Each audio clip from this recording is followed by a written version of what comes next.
Peatükk 4. Jumal on üks. Oleme andnud ülevaate kolmainsusest.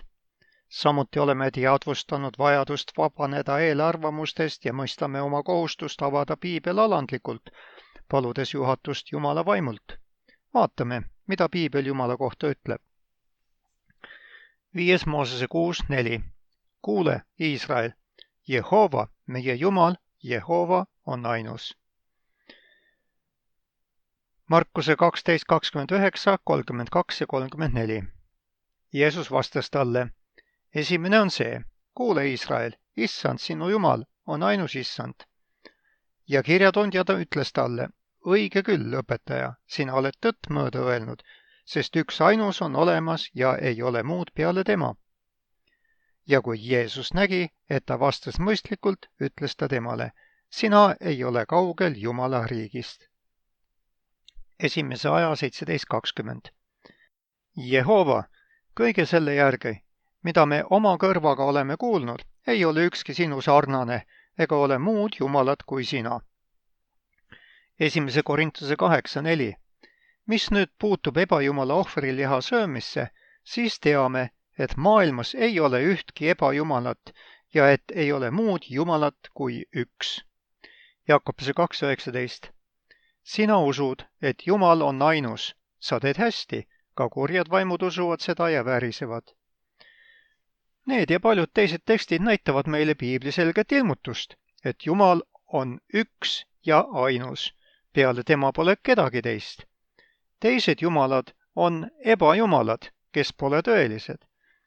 Nägime Jeesuse vestluses kirjatundjaga, et juudi religioon põhineb tõel, et Jumal on üks. Markuse 12.28-34. Kui Jeesuselt küsiti kõige olulisema käsu kohta, tsiteeris ta 5. Moosese raamatu salmi 6 ja 4. Kuule, Iisrael, Jehova, meie Jumal, Jehova on ainus. See on judaismi usutunnistus ka tänapäeval. Shema Israel, kuule Iisrael. Judaism on seega monoteistlik religioon. Piibli õpetus Jumalast ei saa järelikult olla triteism, kolme Jumala õpetus. Seega on ka kristlus, mis tunnistab püha kolmainsust, sarnaselt judaismile monoteistlik religioon. See tunnistab, on olemas üks Jumal, Isa, Poeg ja Püha Vaim, kolme igavese isiku ühendus. Kuid kristlane tõstab kolmainsusõpetuse ees käed, kui temalt küsitakse, kuidas need kolm on üks. Mitu isikut? Kui öeldakse, et Jumal on üks, siis piiblisõna täiesti eelarvamusvaba mõistmine ütleks loogiliselt, et Jumal on üks isik. Meile aga õpetatakse, et Jumal on kolm isikut. Siiski märkasime, et need piiblikohad, kus öeldakse, et Jumal on üks, ei määratle, kui mitu isikut Jumalas on. Kolmainsuslased ei too selles kontekstis esile ka selliseid piiblisalme, kus oleks määratletud jumaluse isikud. Kas piiblis on tekste, mis seda määratlevad? Kes ta on? Milline on piibli monoteism? 1. Korintuse 8.6. On meil ometigi ainult üks Jumal, Isa, kellest on kõik asjad ja kellesse me suundume, ja üks issand Jeesus Kristus, kelle läbi on kõik ja ka meie tema läbi. Johannese 17.3. Aga see on igavene elu, et nad tunneksid sind, ainust tõelist Jumalat ja Jeesust Kristust, kelle sina oled läkitanud. 2. Korintuse 1, 2 ja 3. Armu teile ja rahu Jumalalt, meie Isalt ja Issandalt Jeesuselt Kristuselt. Kiidetud olgu Jumal ja meie Issanda Jeesuse Kristuse Isa, halastuse Isa ja kõige troosti Jumal. 1. Korintuse 11.3. Aga ma tahan, et te teaksite, et Kristus on iga mehe pea ja et mees on naise pea ja Jumal on Kristuse pea. Efeeslastele 4.6. Üks Jumal ja kõikide Isa, kes on kõikide üle ja kõikide läbi ja teie kõikide sees. 1. Timoteose 2.5. Sest Jumal on üks, ka vahemees üks Jumala ja inimeste vahel, inimene Kristus Jeesus. Ilmutuse 21.22. Ja templit ma seal ei näinud, sest issand, kõige väeline Jumal, on tema tempel ja tal. 1. Korintuse 15:24-28. Siis tuleb ots, kui ta annab riigi Jumala ja Isa kätte pärast seda, kui ta on hävitanud kõik valitsuse ja kõik meelevalla ja võimu. Sest tema peab valitsema, kuni ta on pannud kõik vaenlased tema jalge alla. Viimne vaenlane, kellele ots tehakse, on surm. Sest ta on kõik alistanud tema jalge alla. Kui ta aga ütleb, et kõik on alistatud tema alla, siis on avalik, et ei ole alistatud see, kes kõik temale alistas. Aga kui kõik temale on alistatud, siis peab ka poeg ise alistatama sellele, kes kõik temale on alistanud, et Jumal oleks kõik kõiges. 2. Thessalonika 2:16-17.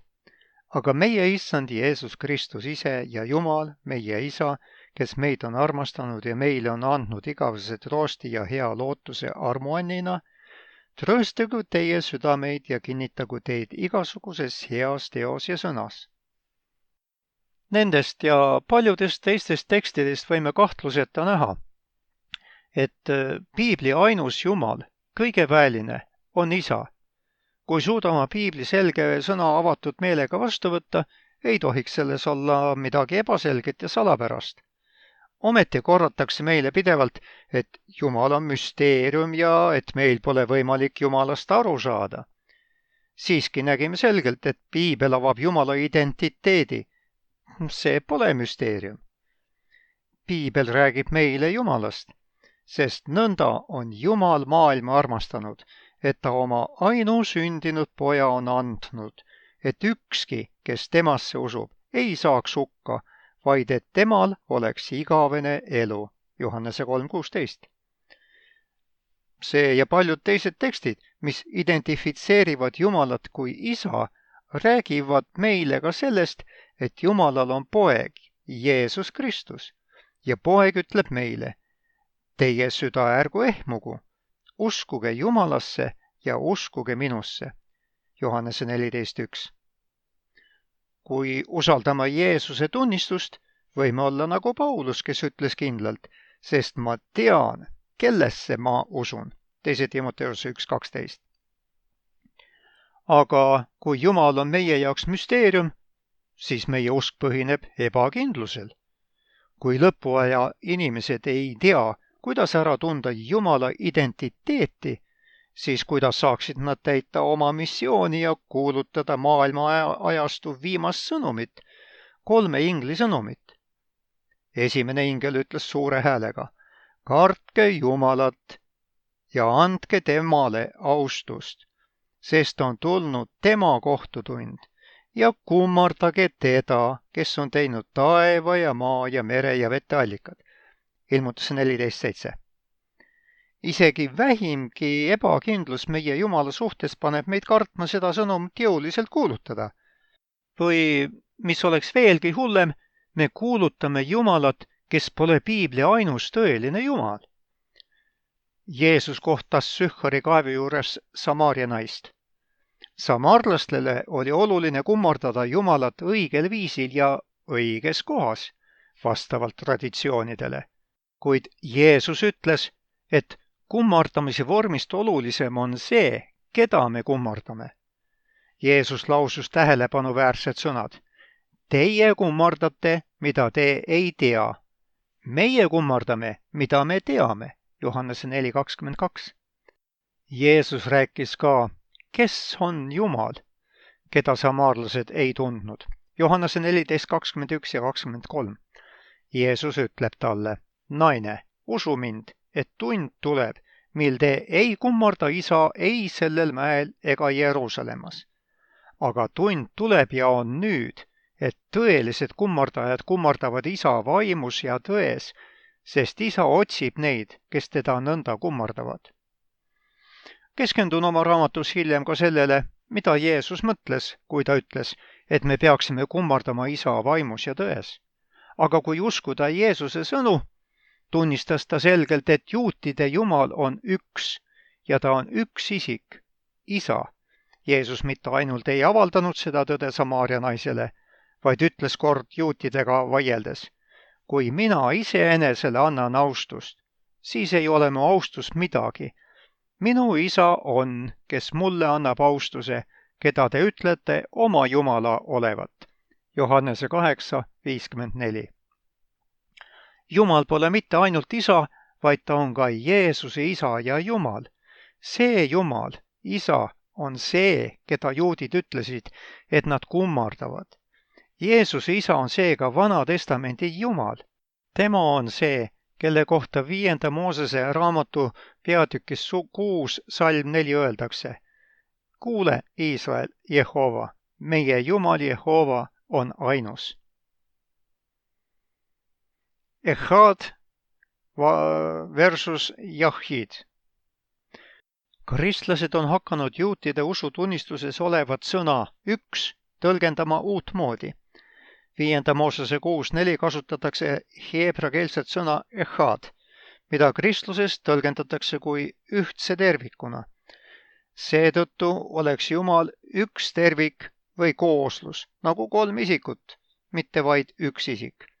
Samas näidatakse, et kui Mooses oleks tõesti tahtnud öelda, et Jumal on üks, siis oleks ta kasutanud sõna jahid, mis tähendab ainus.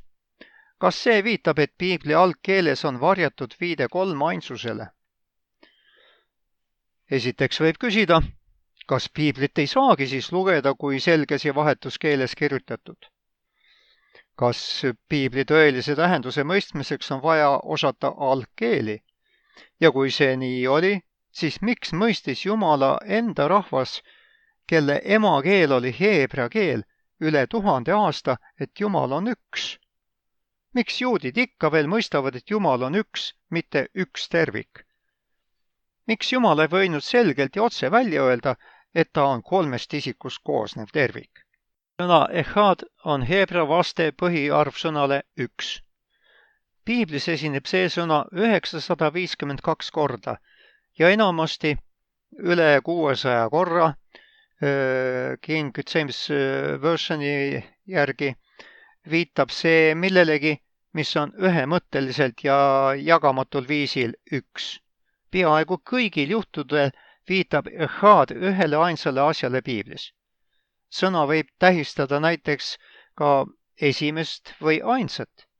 Mõnel harval juhul kasutatakse sõna echad ühe terviku tähistamiseks. Allpool on selle kohta 2 näidet. 1. Moosese 2:24. Seepärast mees jätab maha oma isa ja ema ning hoiab oma naise poole ja nemad on üks liha. 1.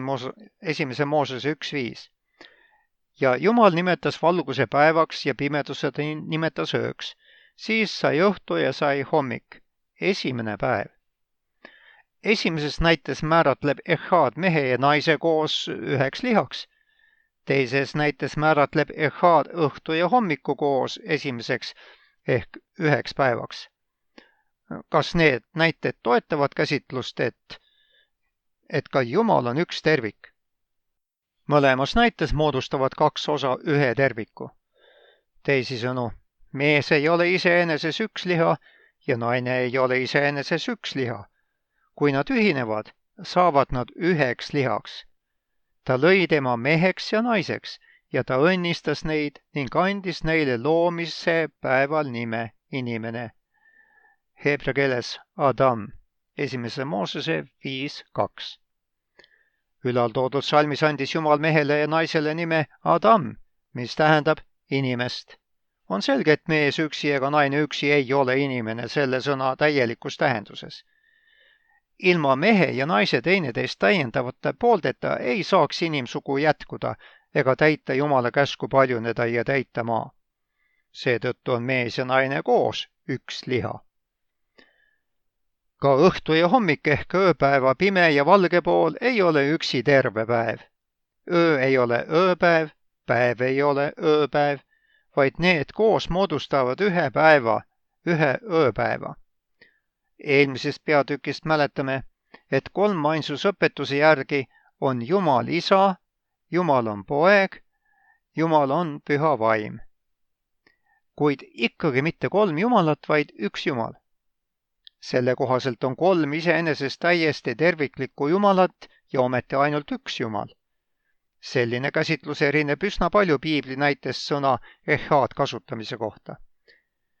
Me ei tohi unustada, et echad on heebrea vaste põhiarvsõnale üks. See tähendab sama ka eesti keeles. Võime siis öelda, et on palju lambaid või üks lambakari, aga selle sõna tähendus on ikka üks. Seetõttu on täiesti selge, et kui heebrea keeles öeldakse, et Jumal on üks echad, siis tegelikult mõeldaksegi, et Jumal on üks. Aga sõna jahid ehk ainus, see sõna esineb piiblis vaid 12 korda. Enamik neist räägib ainsast pojast või lapsest, nagu Iisak. Psalmikirjutaja kasutab seda sõna oma ainsast hingest rääkides ja 2 korda viitab see üksindusele. Seega on selge, et echad on õige ja sobivam sõna kirjeldamaks, et Jumal on üks, ta on üks isik, isa. Grammatiline tõlgendus. 5. Moosese peatükk 6 salm 4 väljendel Shema Israel puudub igasugune keeleline või tekstiline alus, mida saaks kasutada kolmainsusõpetuse õigustamiseks või toetamiseks. Paljud algkeele eksperdid peavad tõlgendust ühest tervikust nii nõrgaks argumendiks, et nad ei võta seda isegi tõsiselt. 5. Moosese 6.4 on võimalik tõlkida 2 viisil, mis mõlemad on grammatiliselt õiged. Kuule, Iisrael, Jehova, meie Jumal Jehova on ainus või kuule, Iisrael, Jehova on meie Jumal, ainult Jehova. Jumal on üks või ainult tema üksi on Jumal. See on piibli selge ilmutus. Märkasime, et Jeesus tsiteerib seda salmi Moosese seadusest Markuse evangeeliumi peatükis 12 salm 29. Kreekakeelses algtekstis tähistab üht sõna heis. Selle sõna ainus tähendus on üks. Kuidas Jeesus sellest aru sai ja kuidas ta seda õpetas? Johannese 17.1-3. Seda rääkis Jeesus ja tõstis oma silmad taeva poole ning ütles, Isa, tund on tulnud, austa oma poega, et ka poeg austaks sind, nagu sa oled temale andnud meelevalla kõige liha üle, et ta annaks igavese elu kõigile, keda sina oled temale andnud. Aga see on igavene elu, et nad tunneksid sind, ainust tõelist Jumalat ja Jeesust Kristust, kelle sina oled läkitanud. Jeesus nimetab ainsat tõelist Jumalat oma isaks või tõdeb, et ainult isa on tõeline Jumal nagu vanemates, see Soome piigli tõlgetes. Samuti on selge, et Jeesus on siis ainsa tõelise Jumala poeg. 3. salmis väljendis ainust tõelist Jumalat on kasutatud kreekakeelset sõna monos. See sõna tähendab ainus või üksi, ilma kaaslaste või partnerita. Nii õpetas Jeesus, et Jumal on üks isik, ta on üksi isa. Jeesus kasutab sama sõna monos ka järgmises salmis, Mattiuse 24.36. Aga sellest päevast ja tunnist ei tea ükski, ei inglitki taevas ega ka poeg, muud kui isa üksi, monos. Kui Jeesus ütleb isa üksi, välistab ta kõik teised, ka iseenese ehk poja. Kui Jeesus niimoodi Jumalat tutvustab, siis miks meie ei võiks seda aktsepteerida? Miks peaksime vägisi otsima teist tõlgendust selges keeles öeldule? Elohim. Siiski püütakse sellisele tõlgendusele iga hinna eest leida tuge piiblist, kus Jumalat võiks näha 3 isikust koosnevana. Meile õpetatakse, et piiblis juba algusest peale ehk Vanas testamendis kasutatud heebrakeelne Jumalat tähistav sõna Elohim on mitmuses. 1. Moosese 1.1. Alguses lõi Jumal, Elohim, taevad ja maa. Kas mõte, et Jumal on kolmainsus, on heebra sõnasse Elohim juba sisse kirjutatud? Kui Jumal oleks ainult üks, siis kas poleks kohane kasutada sama sõna aimsuse vormi El? Siin tuleks veel kord küsida, miks ei ole heebra keelt emakeelena kõnelevad inimesed jõudnud siis järeldusele, et Jumal on mitmus? Vastus on väga lihtne. Kui mõistame heebra keele grammatikat. Heebra keeles määrab mitmuses oleva sõnaga koos kasutatav tegusõna, kas see on ainsuse või mitmuse vorm. Ainuüksi loomisloos esineb sõna Elohim rohkem kui 40 korda ja sellega seotud tegusõna on alati ainsuses. Sel juhul on tegemist ainsuse, mitte mitmusega. Soome ja ka eesti keeles võiks seda illustreerida mitmussõnadega, nagu käärid või püksid. Kui panid hommikul püksid jalga, siis mitu püksipaari sa jalga panid? Kas näiteks 3? Põhjamaade karmis talves pannakse sageli selga aluspüksid, dressipüksid ja kõige peale talvepüksid, aga pükse pole sel juhul 9, isegi mitte 6. Soome keeles puudub mõõde 1, mis heebra keeles on olemas. Nimelt, kui heebra keeles kasutatakse mitmuse vormi koos tegusõna ainsuse vormiga, väljendab see tähtsust ja aupaklikkust, pluralis excellentiae. Tähtsuse ja austuse rõhutamine Jumalast rääkides on loomulikult väga asjakohane. Piiblis kasutatakse sõna Elohim ka muus kontekstis kui ainsast tõelisest Jumalast rääkides. Isegi ebajumal võib olla Elohim. Ühe valgustava näite selle sõna kasutamise kohta võib leida Mooseselt. 2. Moosese 7.1. Ja Jehova ütles Moosesele, vaata, ma panen sind Vaaraole jumalaks, Elohim, ja su vend Aaron olgu sulle prohvetiks. Issand pani Moosese Vaaraole jumalaks. Seega pidi Mooses olema Vaaraole Elohim. Võime nüüd küsida, kas Moosesel oli 3 isikut? Kas Moosese vaim oli keegi muu kui tema ise või oli see tema teine isik? Kas Moosese poeg oli osa temast endast, kuid siiski omaette isik? Tal oli tegelikult 2 poega, Gershom ja Eliezer. Seega pidanuks tema Elohim koosnema kokku 4 isikust. Kõik saavad aru, et selline tõlgendus kõlaks absurdselt. Sama loogikaga püütakse aga tõestada, et Jumal on 3 ainsus. On täiesti selge, et Mooses oli ainult 1 isik, kes kandis endas oma vaimu ning tema poegadel olid oma isikud ja identiteedid. Mitmusliku sõna Elohim kasutamine Piiblis Jumalast rääkides tähendab grammatilises mõttes ainsust. Selline vorm näitab aukartust meie kõikvõimsa looja ees. On igati asjakohane tõstatada küsimus, miks kõrgharitud teoloogid kasutavad Jumala 3 ainsuse õigustamiseks ebapädevaid grammatilisi argumente. Ehk on asi selles, et 3 ainsuse aluseid on Piibli tekstidest nii põgusalt puudutatud, et seda käsitlust tuleb sinna mis tahes moel vägisi sisse suruda. See ei saa põhineda teadmatusel, eriti praegusel infoajastul. Juba 19. sajandist pärinevad Piibli entsüklopeediad ja vanad heebra keele grammatika raamatud annavad asja kohta selget teavet. Miks seda teadmist siis alati salatakse, kui 3 ainsuse õpetust kuulutatakse? Siin on nüüd üks inglisekeelne tekst, mille ma loen eesti keeles ette. Elohimi mitmuse vorm on tekitanud palju arutelusid. Välja mõeldud idee, et see viitas isikute 3 ainsusele jumaluses, ei leia praegu peaaegu poolehoidjat õpetlaste seas. Seda, kas grammatikud nimetavad majesteetlikkuse mitmuseks või tähistab see jumaliku jõu täiust, Jumala poolt ilmutatud jõudude summat. Smithi piiblisõnaraamat, lehekülg 220. Et keel on Elohim arvulise paljususe idee täielikult tagasi lükanud, tõestab eriti see, et see on peaaegu alati ühendatud ainsuse atribuudiga, see tähendab ainsuse omadussõna või tegusõnaga. Keseniuse heebra grammatika, lehekülg 399, 1910.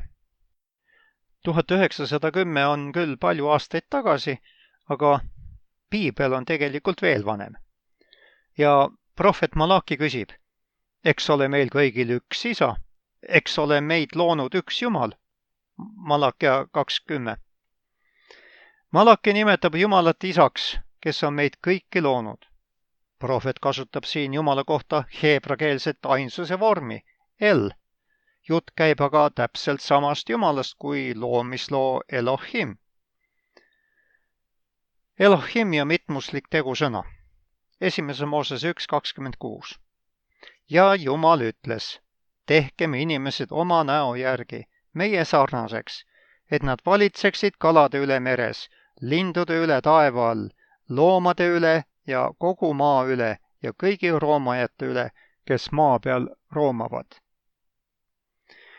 Sõna Elohim, mitmuslikkus või ainsuslikkus sõltub seega sellega seotud tegusõnast. Ülaltoodud salmi tuuakse sageli tõestusena, et see on üks koht, kus Jumal on selgelt mitmuses. Isegi tegusõna on mitmuses. Kas see ikka on nii? Salmis kirjeldatakse inimese loomist Jumala näo järgi. Sõna Elohim esineb esimeses lauses ja Jumal, Elohim, ütles, ainsus, tehkem, see on jälle mitmus, inimesed oma näo järgi. Nagu näeme, on Elohim ka siin koos ainsusest oleva tegusõnaga. Mõttetu on esitada argumente duaalse vormi puudumise kohta, nagu eeldaks Elohim selles salmis, et isikuid peaks olema vähemalt 3. Piibli tunnistuse ja grammatika kohaselt on Jumal üks isik, seega tema ütles. Aga küsimus on selles, kellele Jumal ütles. Kellega koos Jumal oma loomistööd tegi? Kellele Jumal ütles, tehkem inimesed oma näo järgi, meie sarnaseks? Tekstist võib grammatilise loogika alusel julgelt öelda, et Jumal rääkis kellegi teisega, vähemalt ühe isikuga peale tema enese. Järgmises peatükis otsime Piiblist vastust küsimusele, kellega koos Jumal oma loomistööd tegi. Selles peatükis oleme jõudnud järeldusele, et Jumal on üks, isa, kuid teame ka, et tal on poeg. Kas Jumala poeg osales loomistöös? Kokkuvõte räägitust. Piibel tõestab, et Jumal on üks. Piibel määratleb ainsat tõelist Jumalat ühe isikuna, isana. Jumalal on poeg, Jeesus Kristus. Kolmainsusõpetuses määratletakse, et Jumal on üks tervik. Kolmainsus põhjendatakse valitud tekstilõikudega, mitte Piibli üldise ilmutusega. Kolmainsust põhjendavad argumendid eiravad teksti vahetut tähendust ja otsivad sealt varjatud tähendusi. Kolmainsust põhjendatakse viidetega algtekstile, kuid grammatika põhimõtteid eiratakse. Kolmainsus põhjendatakse ikka ja jälle samade vigaste argumentidega, kuigi teatakse, et need ei pea paika.